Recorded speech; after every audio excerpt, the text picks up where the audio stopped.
Thank you, Chad. But it's the like monkey guy comes with like a blanket that he puts on her, and like, you know, we're in here for 30 minutes and left it, and the guy leaves and she's like, the blanket was just covered in piss. Oh. It was just, well, first of all, he put some other animal in the blanket that I was stuck with. Like well, all I wanted was the monkey. I didn't want this other like rat looking thing. What was the other thing? A wallaby? Something exactly. That wasn't like, it wasn't a monkey. Stunk. Yeah. And I was just sitting in its pee, pretending, trying to ignore it and play with the monkey. The monkey's off doing its own thing. Monkey loved Rob, and they had a birthday cake for me as well, and it was just trying to eat the cake. It ripped his paper. It was wild. How big? Like a spider monkey? Yeah. Oh, okay. Like he was fucking... But it's like a toddler that can swing from the rafters, basically. It's still terrifying though somehow. Yes. Yeah, like it'll be chill, and then it'll just like smack the table, and you're like, all right, like my eyes are right, you know, like you do feel a little vulnerable, you know, but it's also, you're like, this thing is so cool, because you're like, it's not a human, but it's like this little human, like it has like, you know, like when it looks at something, it makes it like an expression. That was we said that the Lady Who Loves Chimps documentary they did on Max a while back. Yeah, and it's like, I don't know if she was the same lady, but wasn't like the lady who owned a monkey who ripped her friend's face off? Yes. Yeah. Which is terrifying, but also the funniest phone call ever. She says the word, she goes, she's ripping my friend's face off. Like, she's yelling at her friends, they're like, Carol. Of course it's like, Carol. I forget what rapper it is, like not Tyga, or it's like NBA Young, whatever. He had like an alligator, a tiger, like a monkey, and he would just like have it in his car, like, and he thought it was cool and like hanging out, and Heather like, yo, chill, like you can't just be rolling around with like a monkey. I watched last night. I started watching David Blaine's got a new show on National Geographic called like Do Not Attempt. Yeah, and it's him going like watching danger acts from around the world and trying to do the thing. And yesterday when I watched was kissing the head of a cobra snake, and it's like, just don't. Like, yeah. He's run out of things, clearly. The best was when they showed a snippet of when he stopped doing magic and started doing like feats of, not strength, but like endurance and stuff. And that was the funniest when he was standing on top of the pole for 4 days while Fiona Apple just sat teary-eyed at the bottom of the pole. It was just like 4 days in New York. She's just sitting there going like... Yeah. What was he, in ice? He was in ice, and Howard Stern sent a midget to go pee on the ice. Oh, yeah. Hank the Dwarf. He said Hank the Dwarf over to go pee on it, and he wouldn't let him. Yeah, and David Blaine knew, and he's pointing to the security, but he also is like fatigued from being in there for 3 days, so he's trying not to use energy, and he's like almost dead, pointing at the midget. And security's like, what? Oh my god! Oh my god! And then he was in Lincoln Center. He was in the water. Mm-hmm. Yeah. Holding his But breath. it was over. They go. Well, that wasn't only his breath. He stayed in the water for like days. In that one too, and it was ridiculous. And when he came out, like they say all the things. He goes, I knew this was going to happen. My top layers of skin are falling off. Like, don't do this stuff. Yeah. Well, you did. You know, at least now you could say you did it. But he's really good friends with one of my really good friends, and he would show up to dinners all the time. And he doesn't, like, he's not one of these guys who's like, hey, I'm not working now. Like, he would be at dinner and like two hot girls would come like sit at the table or whatever, and he'd be like, oh, you're gonna use this glass, and he would just start eating the glass and like do all these things. It's like he's not, because it is kind of annoying when like he can't turn it off. He's like, is this my number? yeah. He's like, try it, see what happens. It's annoying when like, you know, it's like the Counting Crows like won't sing their hits, and it's come on, guy. Like it is kind of cool that like he doesn't try and be like, hey, could you not bring up magic when I'm around? You know, like, because some guys are like, oh, it is better that he'll do it, but I feel like it's also like too much. Yeah, of course. Yeah, you're like, I don't want to see you bleeding while I'm trying to eat like chicken fried rice. You know what I mean? Like his mouth would be like bleed. It was tough, man. You're like, this is not. Like, where's my fork? Oh, here it is. Oh, okay. All right, play the song, Zolo. I thought we were rolling. Not today.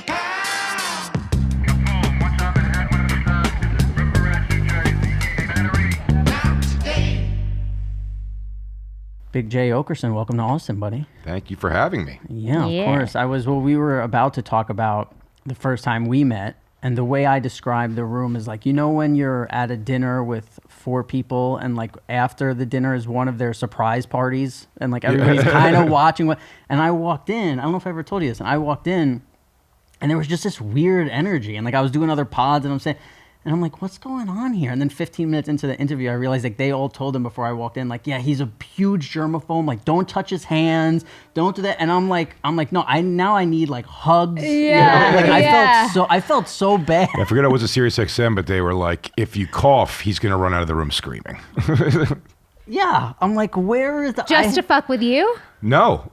They just thought so, yeah. Because I think some people just hear germaphobe and they're like, oh, everything bothers them. Where really it's like, no, they it's were like trying to be food. really respectful. Right, and that's the thing. It's like, I'm so used to walking into pods and people are like, like whatever. But it was like very like, hello, sir. You know? And I was like, what's going on? I couldn't pinpoint like what. I think when we shook hands, we were like, yeah. And Rob? like people didn't even like turn to like it's the first time meeting you two. What's up? Yeah. And then I'm just like, I would have try to cover my mouth when I talk to him. Hey, so yeah, and I couldn't. Don't look him in the eye. But again, it's like, you're about, because they were rolling when I walked in, so like you're about to go on the show, but you just register like something weird's going on in here, and I'm like, in my head, I'm like, did they just get into a fight, or like, why do I feel so weird? And then 15 minutes in, I think Bobby Kelly was like, so you're a big germaphobe, right? I was like, oh, that's what's going on here. Yeah. Do you remember what they told you? just that. I think they were like, don't shake hands and stuff when he comes in. So yeah, it was very strange. Oh, I can't. But also like, I'm like, sure, it's a thing. So it's not gonna be it's not weird. If we knew you better, we'd make fun of you for it probably, but we didn't. So we're just kind of like, well, let's just. But I'm trying to get better at that in broadcasting in general. Like I have unless someone's being like shitty towards me, I'm bad at like confrontational questioning and stuff. You know what I mean? Like bringing up something. If they go like, oh, I don't want to talk about that. I have no push. I'm like, not sure why you even brought it up. I'm an idiot. Let's move on. Of course. Well, you could also feel as you're like... a good, respectful person, it sounds like. Maybe Brad at broadcasting, though. Yeah, well, I mean... No, I think you could ask stuff without being like, but I really have like, if I disagree with someone who we're having a good time with on some point they're making, I just go like, yep. Right. Yeah. No. See, I don't have that in me. If I think they were wrong in a situation that they're describing, and they go, "So can you believe they did that to me?" I go, "That's fucked up. They did that to you." Yeah. Inside, I'm just going like, "I think you're wrong here." Yeah. Right. See, I'm like a dog with a bone with that. You can't help it. But I am when somebody's like, because I think as like when you're a good judge of like character or people, and you could sense like fake shit. I feel when I'm watching a pod and I feel like they're just looking for like Instagrammable moments. Sure. Like I can't get into it. No, and people do it to you also. You guys must have had that happen to you at some point. Someone that comes in, they're sweet, and then they go with an inflammatory question. Yeah. We had it happen 2 weeks ago at that thing where, like people they ask you something and you're like, what is it? Like, okay. But after they were just like, it's so great to meet you. Oh yeah, of course, totally. Like, you know you had this plan. Yeah, but they also do it in a way where like, oh, I didn't mean, like that's what's cool about being around comedians is like they know a lot of times they're doing fucked up shit. Where like when you're just doing like normal things and these people say fucked up things, they're like, oh, you're being an ass. Like they'll put it on you. Like you're too big to answer that question. I'm like, no, you're just being a piece of shit. Too big. Oh, Mr. Fancy can answer the question. Yeah. So when you're doing. Like, I feel like, are there a lot of guys who are still doing radio and podcasts? Or are you one of the few? I don't think so. As far as like Sirius XM, I don't know if there's many comics still doing it anymore, like the shows on Sirius. But I like being on Sirius because I have podcasts too, but like Sirius is just neat because it is just a different avenue. You know, it's very discoverable. Podcasts, like, you have to get it out there to people. Mm-hmm. This, like, if you buy a new Mazda, you have 3 months of Sirius XM, and like you might, and people write in all the time that's like how they found the show. Wow. For sure. Just, I put on this comedy station, and there you guys were. And there's also people who are still just in that thing like, oh, I don't listen to podcasts, where it's like, that shouldn't be a thing. Like, that'd be like, I don't anymore. Watch TV, like, but there's people who are like I remember I was at a poker table, and somebody's like, oh, you're in Austin because you're doing a podcast for Tom Segura, right? And I'm like, yeah. And this other guy's like, oh, Tom Segura's my favorite comedian. And he's like, well, your mom's house is podcast. And he was like, he does a podcast? Like, the guy had no... Wow. Tom was his favorite comedian, and he didn't know Tom... How old was the guy? ...did a podcast. He was probably like 50. Yeah. I feel like... Yeah. But that's only like 6 years older than you. That's a good that's thing. That's a normal... You know what I mean? Whoa. Yeah, right? We think about 50-year-olds. We think about 50-year-olds and we're like, oh, that old fuck. But yeah, that's...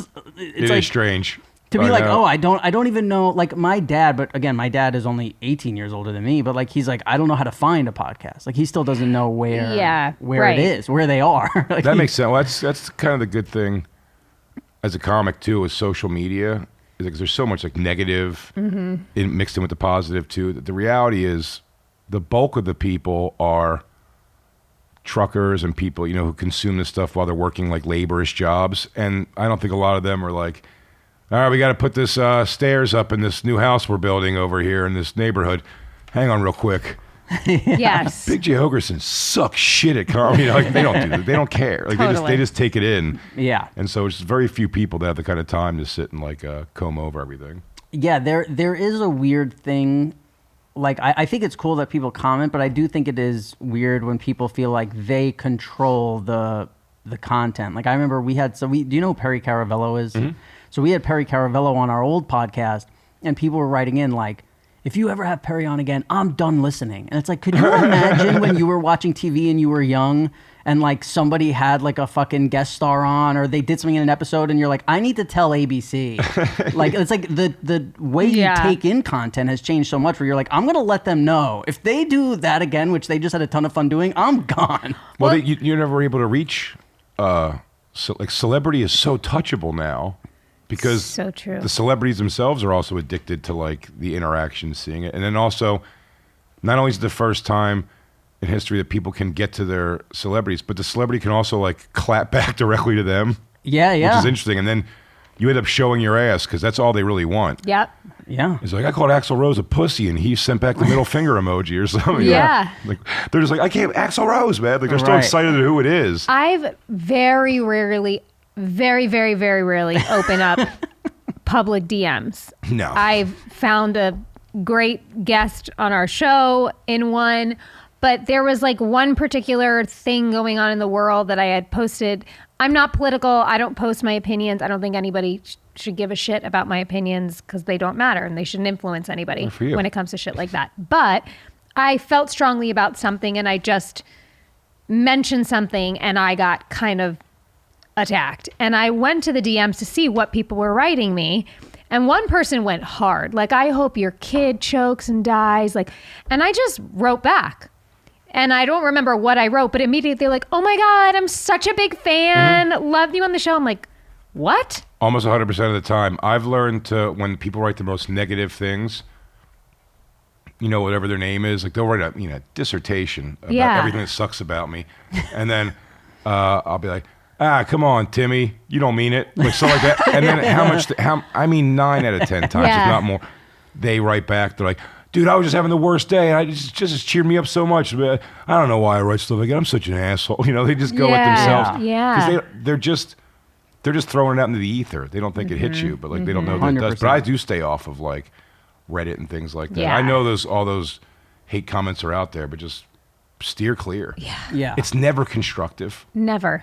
No. Never. And the good shit doesn't penetrate, at least for me. No. Do you know what I mean? Anything good anybody's saying to me, like it's lovely, thank you, but it doesn't like make me feel anything. The bad shit, When I was young, I used to dream of being anything. An astronaut, the president, a scientist. But as you get older, your dreams change, focusing less on running the world and more on how you can take your skills and ideas and turn them into something real. Instead of dreaming of going to space or owning your own castle, maybe you start dreaming of owning your own business. You'll need a website, a payment system, a logo, and a way to advertise to new customers. It can all be overwhelming and confusing, but thankfully, that is where today's sponsor, Shopify, comes in. Shopify is the commerce platform behind millions of businesses around the world and 10% of all e-commerce in the US, from household names like Mattel and Gymshark to brands just getting started. Turn those dreams into and give them the best shot at success with Shopify. Sign up for your $1 per month trial and start selling today at shopify.com/nottoday. Go to shopify.com/nottoday, shopify.com/nottoday. Did you guys, when you guys were on the show together, was that in the time of still getting letters, like fan letters? Oh, yeah. And stuff like that. It must have been such different kinds coming to both of you. Yeah. Did someone screen them for you? I You guys got a were lot young. of letters from jail. Yeah. Yes. I got 2 though. Really? Yeah, I got the same. I got Same guys. Yeah, probably. We should have on compared. different days because they're That's multiple good. personalities. I remember I got one that was like scary. Yeah, and I was Really? like, whoa. What do you mean scary? Because the person was writing and they were so unaware of what they were writing that it was like not like damning, but like when you're admitting guilt. You're but- like, good thing this person's in jail. right, but in like they're being like, can you believe that I'm in here for and then like said kind of what they did, but they're like, I'm just a good guy who happened to be doing blah blah blah blah. Yeah, And I I'm happened like, to kill and eat my mother. Yeah. yeah, and they're like, you You just never can't. had a shitty Tuesday? Yeah, like you can't do that, these days. But yeah, no, I remember, and it's weird too because the dynamic is like, you get a bunch of letters and you have one, and then the next one, and this one is like, I'm a 60-year-old mom, and just can you sign this piece of paper and mail it back? And you're like, that's so sweet. And then the next one is like, I have pictures of you in my jail cell. like you're really feeling the highs and lows. When Yeah. you're I reading these work out letters. to you. Yeah. But they just give you guys like a mailbag, like a movie. They just drop a mailbag of letters. I mean, if you mine want wasn't them or so not. much a bag. Yeah, mine was more of a folder. Yeah. A manila envelope. This is for you. Yeah, they would have somebody come like once a week, once a month, whenever you'd pop in and be like, "Oh, you got these, you got this." Yeah, But at the then, studio. This was also a time where somehow they had my home address back then. By the way, I still get every once in a while to my home address, and I just don't sign it because I'm like, this is Don't Does that acknowledge mean it. no? weird. Yeah. Yeah, That is strange. It It is is. too for like a female actor. Like it's got to be. It's so much more dangerous. I mean, just on the basic level, it's just so much Yeah. more dangerous. You have to take so much more serious. Like 'cause even if like a female stalker is coming, which can be dangerous and stuff too for a guy. There's still something about it where it's like you don't stay up at night usually. yeah, Except that baby reindeer guy. yeah. Where they all When say you his hear line something in the anyway. living room at night, you're like, it's probably not her. Have you ever dealt? Yeah. Have you ever dealt with a stalker or a My crazy stalkers fan? are all going to look just like me. Exactly.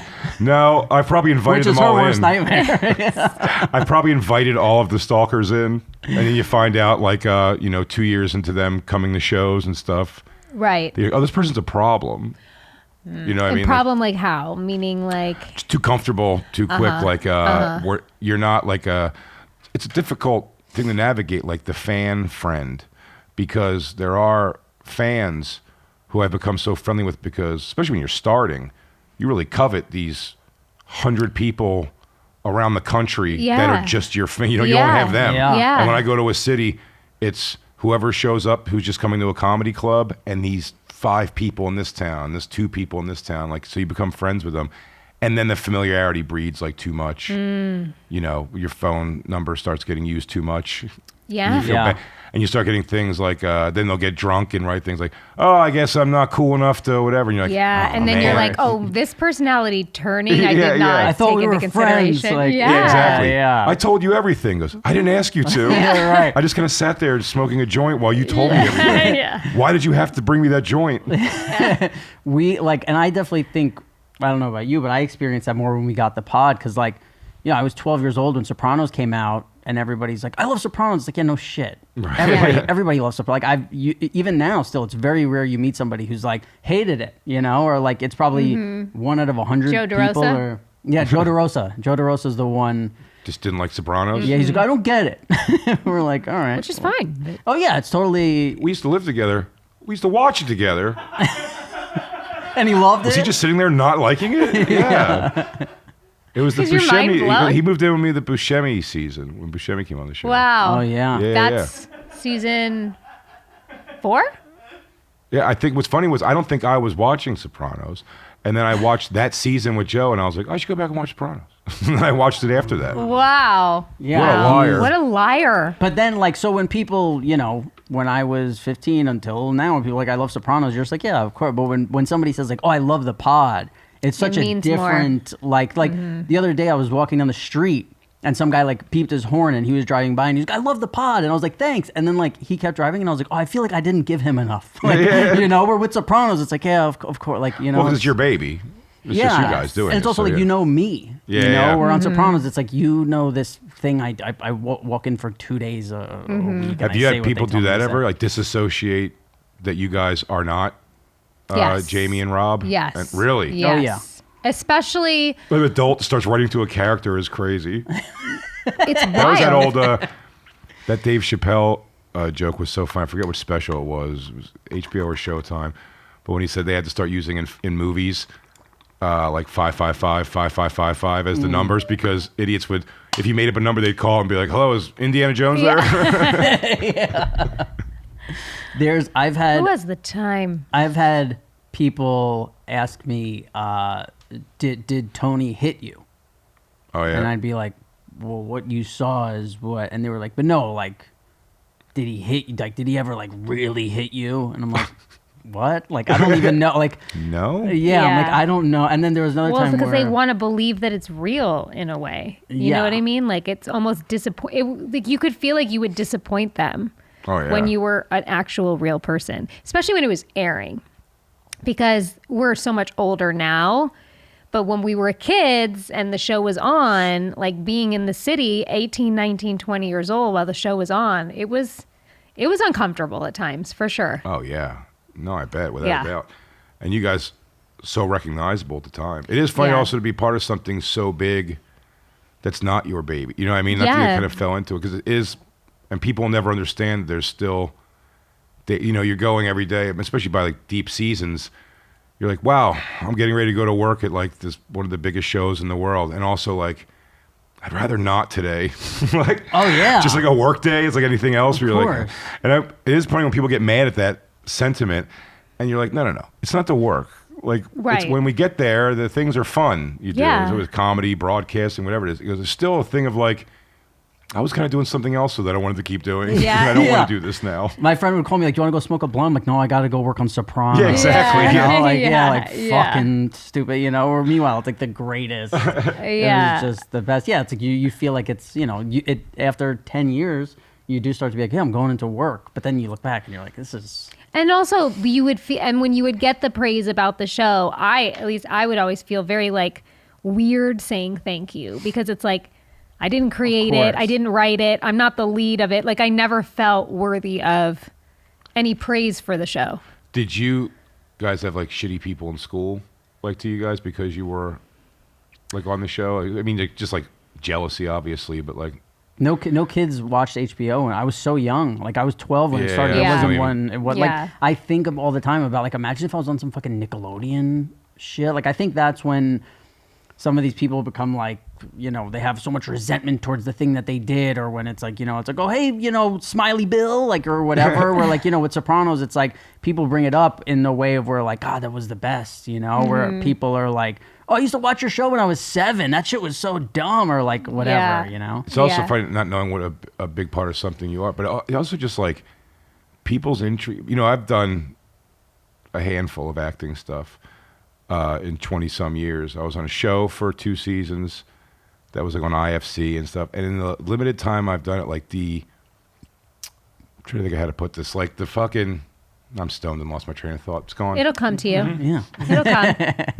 Just keep going. Keep talking it out. Yeah. Way it was going to be good. Oh, the idea of the like how not glamorous, like it's glamorous being in something, but like the making of it is Yeah. not very glamorous at all. When people don't see that, like it all seems like Hollywood versus like, we're running over time and the union guys are shitty and whatever. Do you know what I mean? Like, Of course. you see how it is that it's funny. When I was growing up in Philly or even South Jersey, there was a kid who lived across the street who was in a Fruit Loops commercial and a scene that was deleted from Sixth Sense. And I mean, claim Brad to Pitt fame. might as well lived across the street to me. Yeah, like to me, my of view of it, I was like, course. everything. And we weren't even like good friends or anything, but when you'd see him, it almost like he had that thing of like, it's the kid from the Fruit Loops commercial. Yeah. His face turned into a toucan nose. Yeah. I remember How's it those. even possible? He's in the club. Yeah. Yeah, and he just did something, and like it wasn't as striking to him because he did the commercial and realized it was a long day and stuff and everything. When I was on the TV show I was on for 2 years, it was about a band who would they'd play kids' birthday parties during the day, and they were trying to like make it as a rock band at night. So they had a lot of kids extras on the show, and they asked me after I was there for a while, like, if my daughter was like 8 or so at the time, maybe 6, 7, or 8 in those years, and they would always say like, hey, for the kids' party scenes, if you ever want to bring her, like bring her. And I was like, there's no way I'll be able to sit here the way you guys talk to these children, like the director, the ADs and stuff, because they don't have the patience. Yeah. Yeah. Parents don't really give a shit. Yeah. Parents are like stoked that their kids are in something. That's right. Yeah. Also, the way those stage moms would talk about their kids was so strange. It's like, I mean, a little boy, and the mom's talking about him like, he's probably texting with one of his girlfriends. He's got so many girlfriends and everything. It's like, let this kid be a kid. Yeah. What are you doing? And then his personality was weird. Like, it was too refined and adult for, we're talking about a 6-year-old kid. You know what I mean? Of course. He's Yeah. got like, Kool-Aid on his cheeks.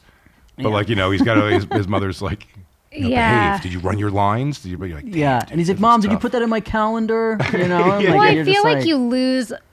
Look, I mean, kid actors we need them. Sure. Right? But like, I feel like you lose a bit of that innocent, like you have a self-awareness that you wouldn't necessarily have as a child of like being looked at or, being judged. Like, I look at my boys and they're so innocent, and they don't think about that, but kid actors have to. And it's such also like the pick me mentality. I mean, I've been unpacking that for a long ass time.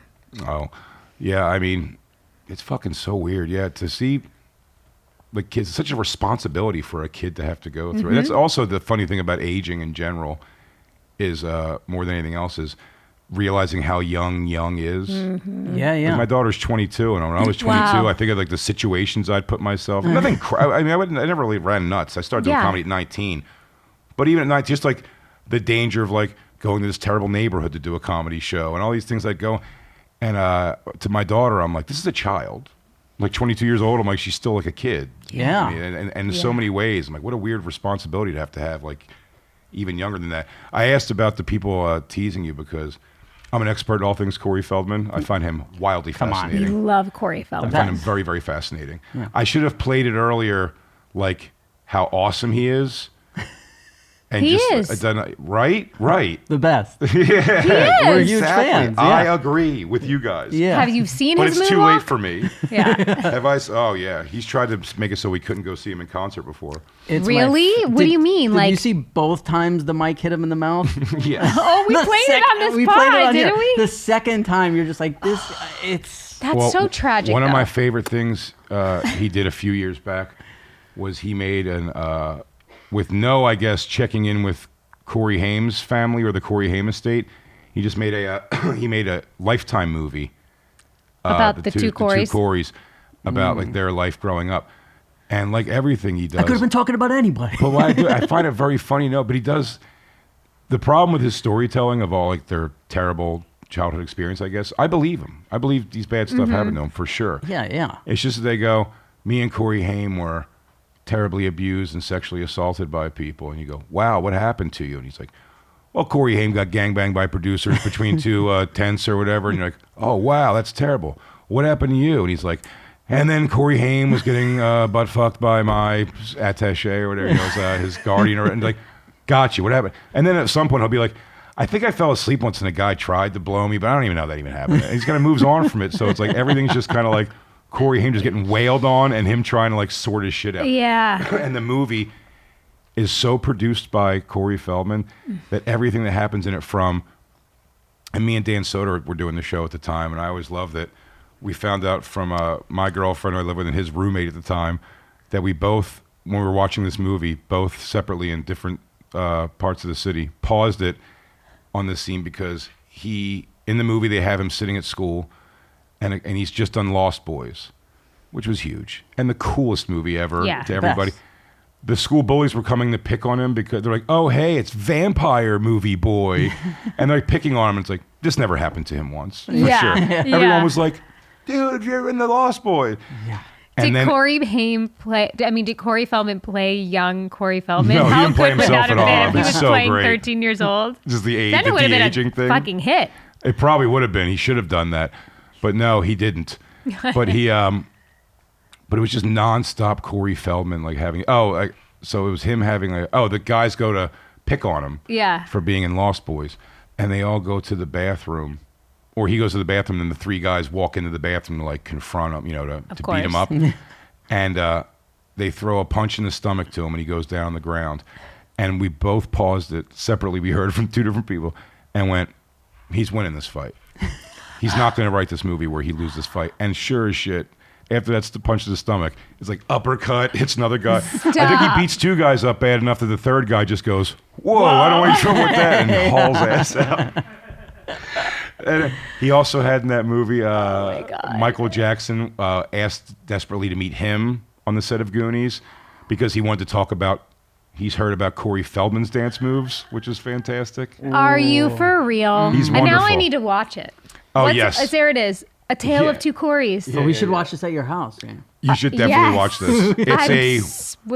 It's so good. And one of my favorite things also is, because he wants to plug in that dancing so hard, is one of the times he gets out of, I don't know, it's rehab or something, and he's waiting, and it's a scene showing you that Corey Haim is once again disappointing him by not, he was supposed to come pick him up, and he doesn't, or his dad, maybe somebody was supposed to come pick him up, and while he's waiting, it does like the fades of time passing, it's like, at one point he's walking, he's like kicking a rock, and then one of them he's like playing with a stick, and then one of them just shows him like Michael Jackson moves. That was good. But it's like, is that what you'd be doing? He goes, I got a couple minutes before he gets here. Might as well bang out some of these moves. There's one where like he performs on like Good Day in New York or whatever, and the woman after is like, "Wow, so you kind of got some MJ moves there." He's like, "Well, we grew up dancing together." Yeah, and he thinks that like. We grew up dancing together, so we did these moves together. He's crazy. They created it together. It was Good Morning America. He did it twice. The first time he did it, everyone made fun of it, and he's so delusional. He was like, he goes, it's the biggest thing ever. Everyone's making fun of it. He's going, it's got this many views. So they have him back to laugh at him again, and then son of a bitch comes back again and does it even worse. Yeah. Wow. And I mean, but even better. It's all the best. When he writes a movie about this 20 years from now, we're going to see his perspective of how it happened. Absolutely. Which is going to be incredible. Has there ever been an interview with Michael Jackson ever talking about Corey Feldman? I don't think one time. I don't think Has it he exists ever at all. said the name? I don't think it ever exists. There's one of the best videos of him I always watch. I really do. To me, I'd love to interview. I'm a fan. Yeah. The only tweak in his personality that I think, not that he has to do anything for me, he doesn't owe me anything, I'm just saying, the tweak that would make him so much more like unlaughable at all this is if he was like, oh yeah, no, I know I'm not like, I just love doing it. I love making music. It makes me happy. I'm not really acting anymore, so it's like, I guess put this band together and we have some fun. Well, I'm not the best singer, but he's not. He does the op. He goes, he's a sociopath. I just put out 24 tracks, 2 albums of the greatest music that's ever made. Double album. He has a double album. He can't had narrow a reality it down. show?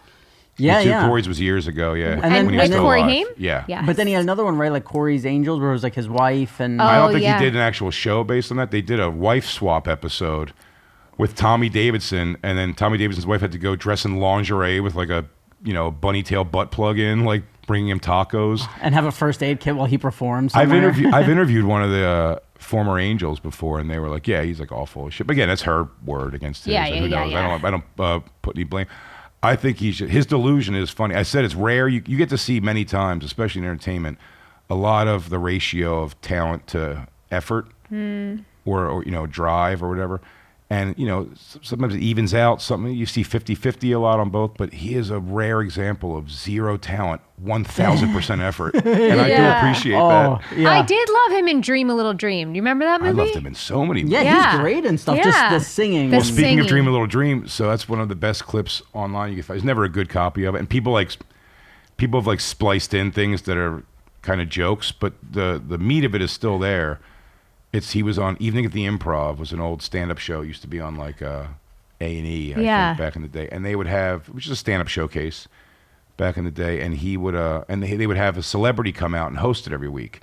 And usually they have probably staff of people that would write them a little set to go out there and just draw eyes to the show. It's all it was for. They would do it on Live at Gotham at one point, like have celebrities come host the show, and he was hosting it, and he comes up right away dressed like a lunatic. I mean, dressed like he's in Color Me Bad. Long hair? No, not even this. This is back in the day more. He's like, it's... You don't like the one long hair look? No. Even the word that describes it gives me the heebie-jeebies. A tendril. Ew, I never heard that. Corey Feldman, that's tendril. what it's called. We should get that He said framed. it was a lock. He was going to... I don't know what he was... He grew up for Corey Haim. But the thing is, if you're not going to grow up forever, when you cut it, now it's weird. Now, Yeah, it's like... Yeah, it got too long. I don't care about Corey Haim that much. Yeah. Just, cut it off. No, his hair's That's fascinating. his hair was Dream a Little Dream long in this, and then he comes out and he goes, I'm gonna do a little something different. Most people come out here and do comedy. He goes, I'm gonna do my new single. There's no single. Single implies it's been released. Right, and you have a label. It's a new single of that him and this is one of his brags always, Michael Damian. It makes me laugh. Who was like a soap opera actor who did his big music thing was a remake of Dream On. Not Dream On, Rock On. Hey kids, groovy tune. Yeah. That's this guy's credit, and like General Hospital for a little bit. And so he brags, he goes, we wrote this song together, so I'm going to perform it right now. And he lip sings it. Again, fine, who cares? But he dances so much. Yeah, this is the greatest. Oh my God. He dances so much. The microphone is never near his face. So he's like, and also one of my favorite things in the world is watching someone beginning dancing. To go from so I'm going to do that right now, and then having to go, Yeah. whatever. It's the best. Do we have ladies audio? and gentlemen, I'm going to start the show off tonight a bit differently than usual. What I'm going to do is I'm going to world premiere Great my song impression, that I just God finished bless his writing and confidence. producing with Michael Damian. Give me an For my ounce. new movie, Dream a Little Dream, with Jason Robards. It's called Something in Your Eyes. I'm going to do it right now.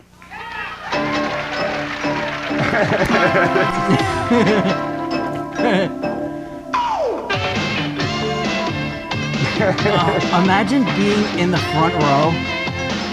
Oh, here's what I can't imagine being in the front row. What I heavily imagine is whoever the comedian who's on first in the back of the room going, what the fuck is this, man? Yeah. That's fake. That's fake. That's fake. That's No, just wait. Can you go We back? have the same face. Yeah, I think. Really? Wait, go back again, because I think he went to sing and nothing came out, and that's why she's making that face. Right? No. I'm saying her. That's a superimposed thing. They put that in. Watch. He goes to sing. Because all of a sudden it's in color. This is in black and white, but she's in color. See, he went to go sing and nothing came out, and then they showed her make that face.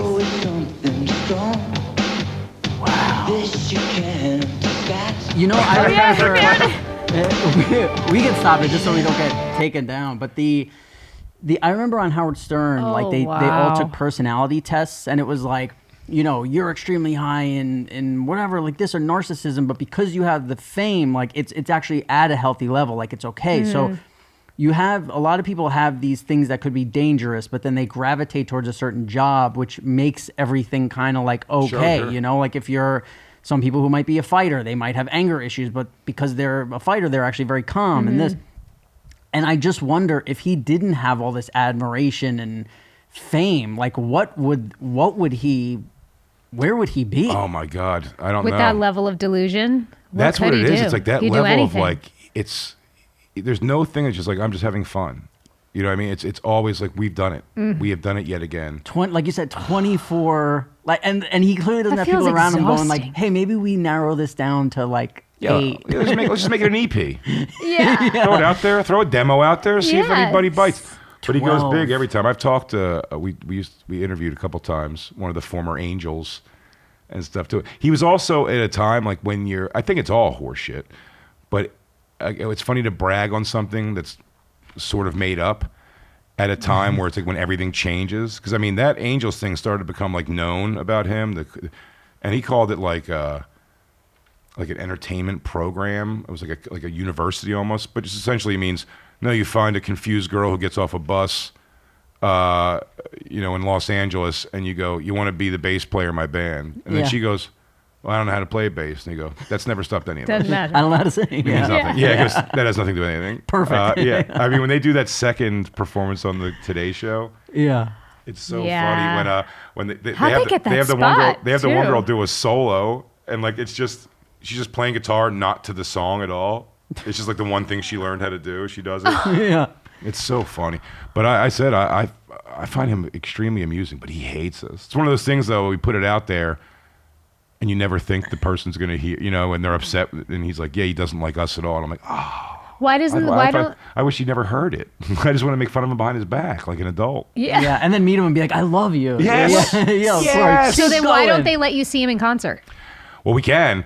They can't stop us, but they but they've tried. They've when we saw him at the Highline Ballroom years ago in New York, they apparently they had he was pissed because they had our pictures at the door, but they let us in anyway. But I think they were never going to Like acknowledge wanted signs? that. Sort of. But I think it wasn't that they slipped up. I think when he gave that to us, like I think whoever the place at the security was like, what is this? It's like he just gave a promotional picture of 2 radio guys. Don't want these guys in. Like, what are they it was do? you and probably like 800 other people, and he's like, "This guy can't come in. If he comes on a horse, don't let him in." They're like, "Yeah, Corey," you know. It was nowhere near 800 people. It was 300, and I think we brought 250. For sure. Of just like pumping this up.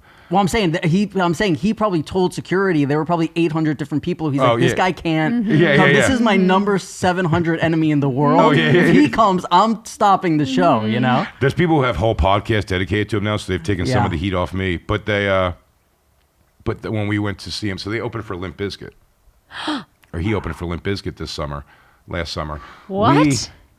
But Fred Durst did it right. He did it exactly how I have failed. It's all, come on tour with me, dude. You're amazing. And he knows he's not amazing. And then he was doing that guitar solo that's not a guitar solo. We were just smashing the guitar around, doing that, making faces like it's a guitar solo. And then Fred Durst went on stage with him and sat in a chair, and he was like, "Corey, stop. Everyone says this couldn't possibly be you. It's so good." Which is the joke everyone's making online, that it's like, "Oh, this isn't him, dude. It's too good." And he'll believe that. And then so Fred Durst sat on a chair on stage. He goes, "I'm here to prove that it's you really doing it." He goes, "Hit it." And then he just starts, doing nonsense on the guitar. And they're like, "Stop. Start again." And he does it again. And then he goes, "He's doing it, y'all." And walks off. I'm like, that guy's much meaner to you than I am. Yes, much. But when we went to go see him on that show, we were sitting in our seats, and the head of security at PNC in Jersey came up to us, me and Bobby Kelly, and they were like, he was like, "Hey, you guys gotta get out," like jokingly. He's like, "You guys gotta get out of here." And we were like, "What?" He goes, "Nah," he goes, "I'm just kidding. I'm a fan." He goes, "I'm a head of security." He goes, "This morning, you guys were talked about though in the meeting today." And he was like, "Are they coming?" And he was like, "Yeah, with a bunch of people, by the way." And he goes, "Well, can we not let them in?" And he was like, "No, they're not gonna do anything. Like, they're here to watch the show." And he goes, but he knew us, the security guys, so he said that when he goes, "Well, can you at least tell me where they're sitting?" He goes, "Wherever the most excited people are." And he is so delusional that, we were a sprout of, grass out of a dirt thing of people sitting, and he still does it. He's still like, like he doesn't know what we look like or nothing. I don't think he really knows who we are that much, other than like the idea of us. But like, he's ridiculous. Although the payback he could have gotten at that one is, at Limp Bizkit, we were getting recognized so much. It's very much my wheelhouse of audience. Oh yeah, that would know me too, so much that when we were sitting in our seats at one point, and it could have been worse. Bobby Kelly and Josh Adam Myers, 2 comics sitting next to me to watch this happen. A guy's walking through the aisle, so everyone's got to kind of stand up, and he goes, I think he's pointing at me, the guy, to Bobby and Josh, and he's like, "I'm sorry, man, I gotta. And I think he's going like, I'm a big fan. I got to go over it. I'm reading all that. And the guy scooches past them. When he gets near me, I shake hands with him. I give him a half hug. I say thank you. No. We continue to spin around as he goes past me so we can go talk to his friend that was standing next to me. And we never had a conversation or an acknowledgement of why I hugged him and thanked him as I spun him around. And then 10 minutes he sat there talking to that guy.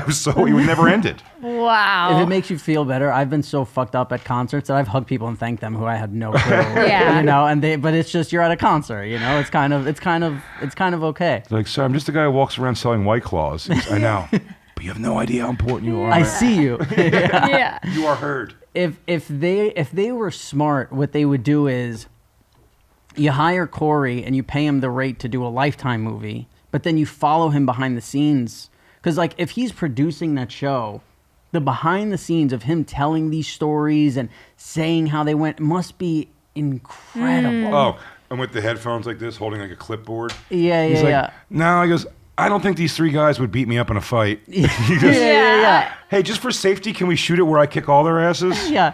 "All right, Corey." And he doesn't even have a clipboard. He has someone following him with a clipboard, So when he gets something, he's like, hey, where is she? Write this down. Like, just feeding. I'm sure he's intolerable to deal with. So you were opening up for Korn for a while? Dude, in 2010.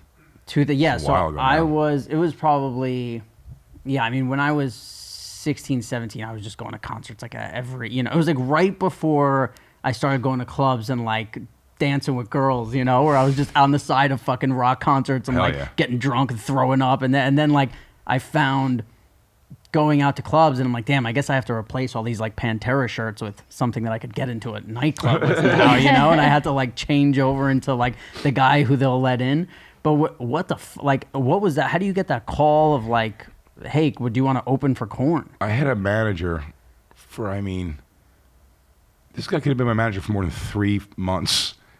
His name was The Rev, and he worked for a company that like when I did the TV show, that band that the show was about on IFC, ZO2 was the name of the band. Their agency wanted to meet with me because I didn't really have any team or anything at that point, and it was like a non-union show. The money was like garbage, but it was like I was happy to do it. And they met with me and they go, I think there's a guy who'd be a great manager for you.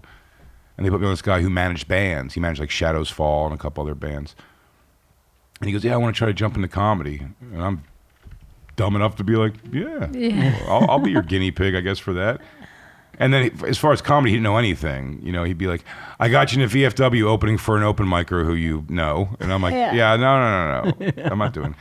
But then he called and one day he goes, do you want to tour with Korn on this Ballroom Blitz tour, it was called. And it was like 6 weeks. And 6 weeks? It was like 5 weeks. It was 5 weeks. On this like small, like 1,000-seat, some of them venues, cool. which is good. You can control that with comedy. Yes. It's not too bad. And what a cool! And I'm such a fan of Korn. I'm like, this is amazing. Of course. And then I got the same day they called and they were like, and after that's over, do you want to go for 5 more weeks on Mayhem Fest and like host Mayhem? That was the big like full day festival. It was wild. It was the beginning of crippling anxiety for me. That was the first time. Like, I don't know if it was just that. It was a lot of things happening, and once we were being like illegally kind of kicked out of our apartment, so we were like we won the legal thing, but it was just like going on in the background. My daughter was little, I was broke, the money wasn't that amazing to go out on this thing, and then as it was coming up, I started getting like I did that with the classic. I went to the hospital like 5 times in 2 weeks. I'm having a heart attack. Yeah, and they were like, we could hook you up to more machines and charge you more money, man, but like you need to go to like a head doctor. Yeah. And I was like, and when I started doing that and talking, the guy was like, yeah, you're getting ready to go tour on something. You're alone. You don't know anybody on this tour. It's not really how you operate, and you're an odd man. He's right. Every time you go on stage of these things, they're like, just build the drums. What are you grabbing the microphone? They think you just work there because I wasn't like wearing like a flashy suit or anything. Right. I also look like a guy who's building the drums. Right. For sure. Yeah. So then they were kind of like, and then I pick up the microphone and I'm like, look at this asshole. Look at hey, where's all the fat girls? So they're like, that should have been how you started. You should have came and grabbed the mic, start talking, and then like security tackles you. And then you come back and you're like, oh, just or like you're that was a moving bit. set pieces and then just pick up a mic. And or there's their excitement if it looks like they take me off stage and then I get away from them and come back out. They're like, yeah, I'm going to go until the wheels come off. Yeah, you got to go back out now. But what an experience. I said, as far as experience was, like comedically, it wasn't super rewarding. I mean, like building some fan base, it definitely helped with that. People remember me from that because it was such a weird thing to do. But I mean, the experience of just like, you jump on a tour bus. I was on a production bus too, so it wasn't like, and it's also, even in 2010, Korn was past their like backstage as like wild situation. It was so funny when I was on that Mayhem Fest. I remember there was a girl, beautiful girl in Atlanta who was with a guy, and they kept over stressing that they're just friends.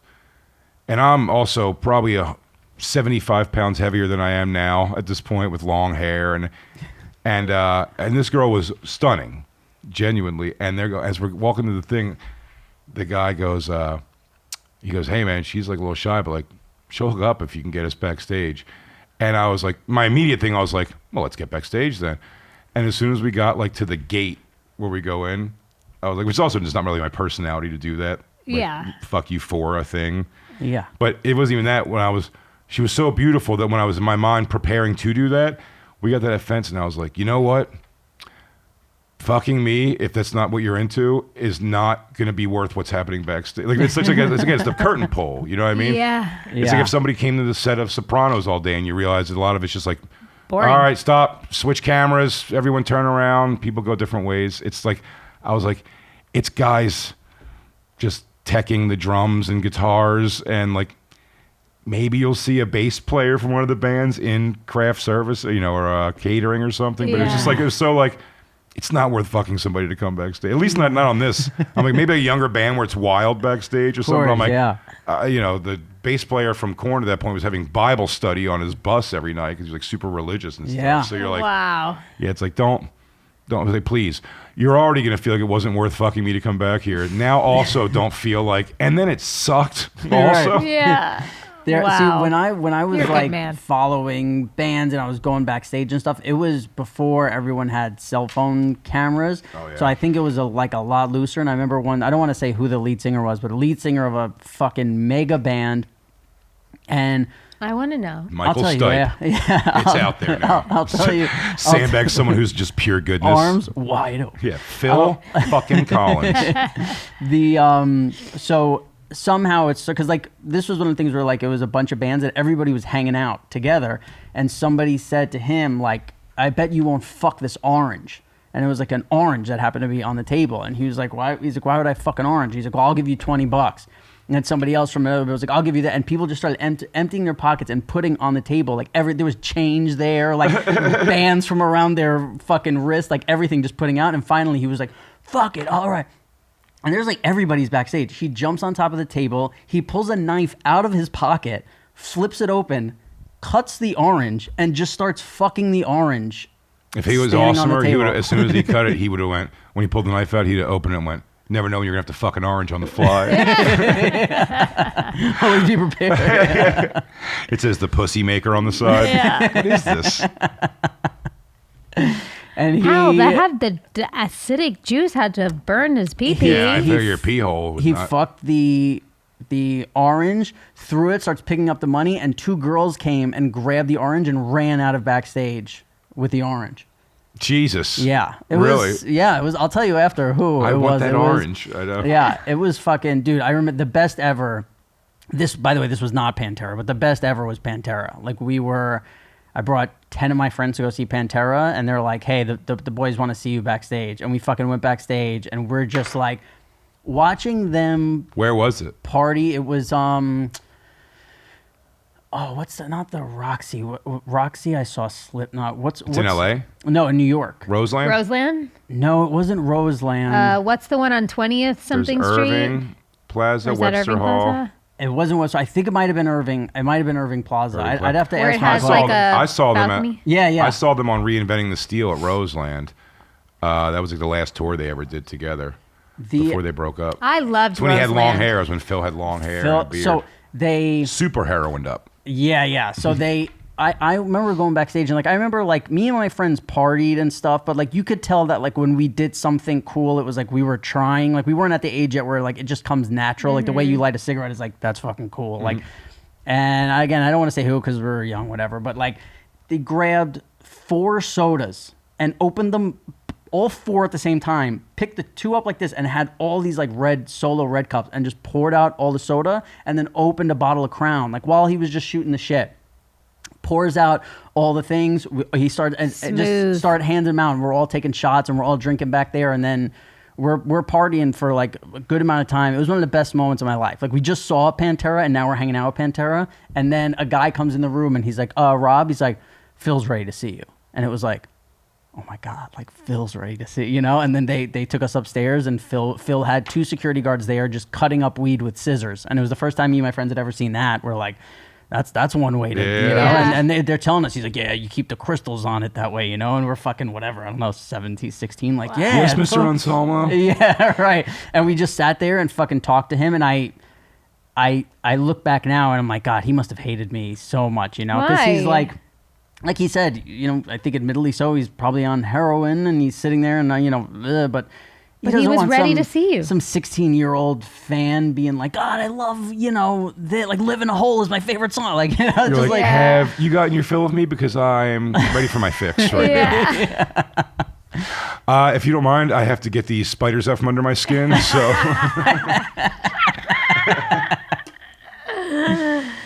I'm going to see them in July. They're coming around again. Yeah? Oh, cool. Yeah. Where? Wow. in Jones Beach. I love that venue.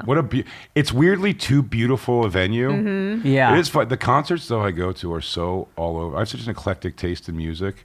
That weekend, back-to-back nights. Also, I feel like each band's in the wrong venue. But PNC in Jersey. Well, Saturday night is going to be Pantera at Jones Beach. The night before, Friday, at PNC, Toto, Christopher Cross, and Men at Work. Fuck yeah. And I'm sort of equally stoked for both. Yeah. It really is like Heck my music's yeah. so Wow, all that over the sounds place. like a dream night for me. What a great night. Yeah. The Pet Man. To me, Phil was the best to ever. He's to me the best singer. He's still pretty great. He was just, man, he's so fucking. I And love now him. Zach Wilde is in Pantera, who's awesome. Yeah. Guitar player. They're who is it? Like, I don't want to get into fucking metal talk. How was it different? Like when you went on tour with them and what you were expecting compared to what it was it very different from what you thought it was going to be? Yeah, like meeting the band and stuff. Oh yeah, just For all sure. of it. Like Well, when you were like, here's what's going to happen in my head, and then. Well, I thought maybe I wouldn't meet them at all, or they would never talk to me really. Wow. And the bass player sort of didn't.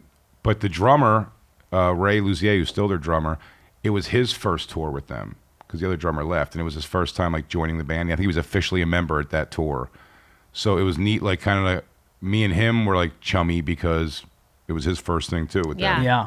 And then the lead singer, like once they watched me, I think they were all kind of like, "Why are we have this guy here?"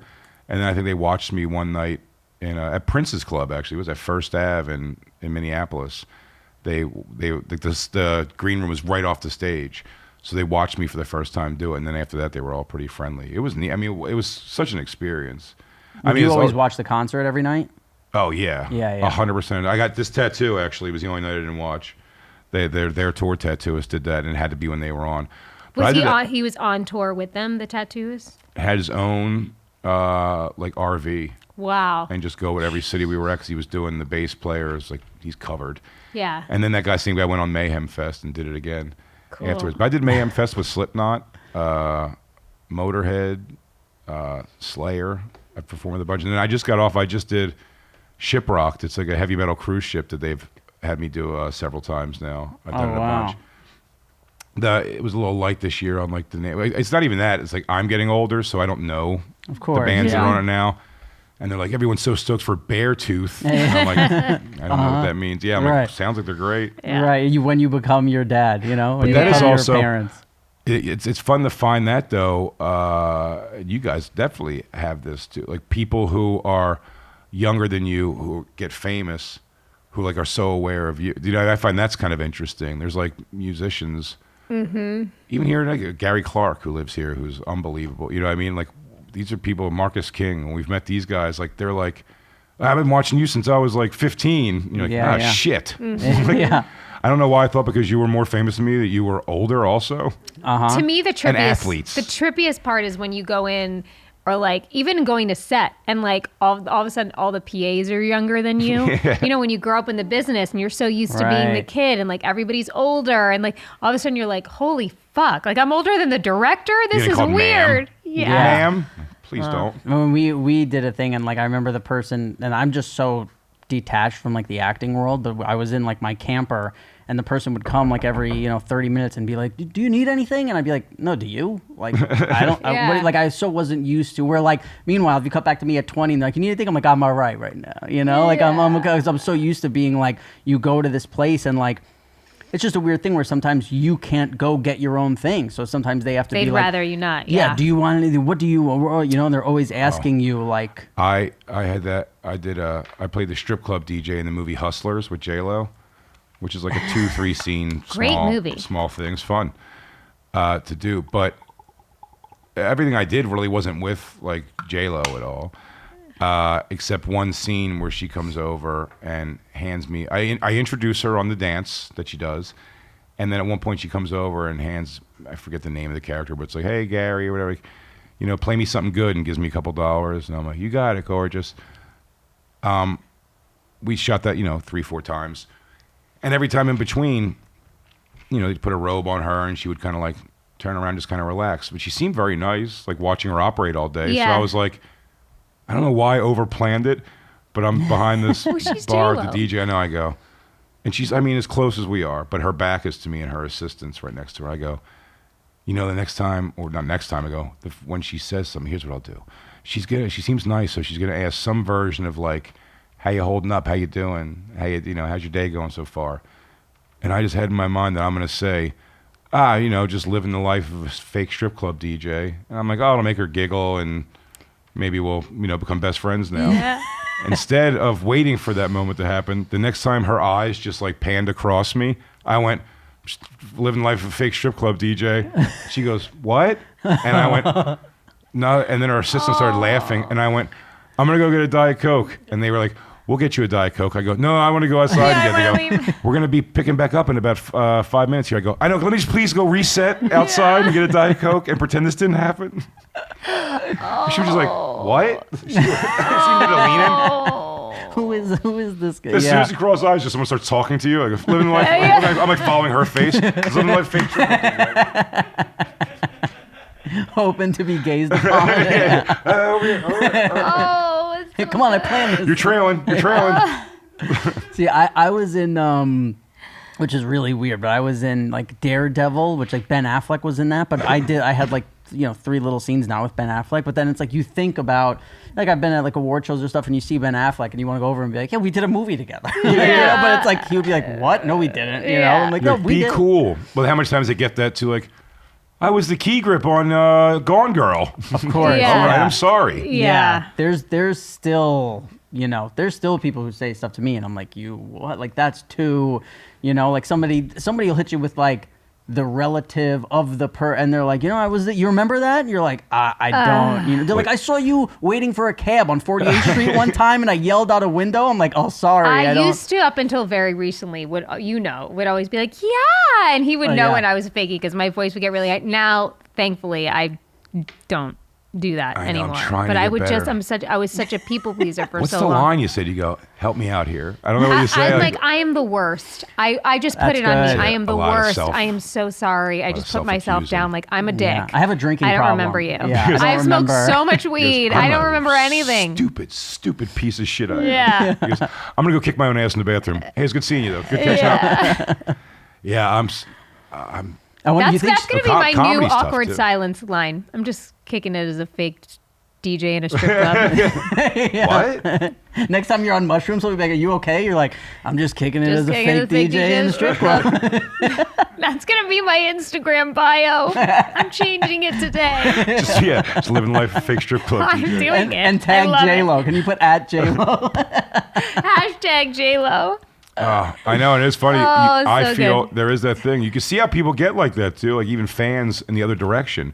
Because it was that, I'm like you're saying, like, how do we not have this thing? We just did this scene together. Yeah. Aren't we now like forever soul bonded? And like at least when we see each other, we can go, J.Lo. Yeah. I know. Yeah. I feel so bad sometimes when somebody comes up to me and quotes like a AJ Soprano thing, and it was 26 years ago and I never watched the show, so I'm like, I don't know what you're doing here. Like I literally I don't know what this is. Like there's a really awesome guy who does like Sopranos. He has a Sopranos Instagram account. He's great. He helped us. He sent us some like questions for a thing that we did on here. But like when I reached out to him to be like, hey, you want to send us some questions? He like responded in Sopranos quotes. Oh shit. But I'm like, this doesn't really make sense, the thing. But then I started picking up like what was going on because he's like, yeah, tell Uncle Junior, right? Or like, you have to see a real thing. Besides it goes, you're dead. Your whole family's dead. Excuse me? You're gonna sleep with the fishes. I'm like, so you don't want to do this? Yeah.